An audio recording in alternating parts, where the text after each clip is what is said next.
Welcome back to another technical video. Today we're going to be going through your question, answering it, and hopefully finding that solution for you. Guys, remember to stay just a little bit crazy like me, and hopefully you get to that resolution. Now, let's continue on to the video.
And that's it, guys. We've gone through the solutions and I'm hoping that it resolved your issue.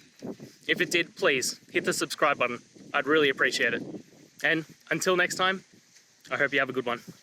Cheers.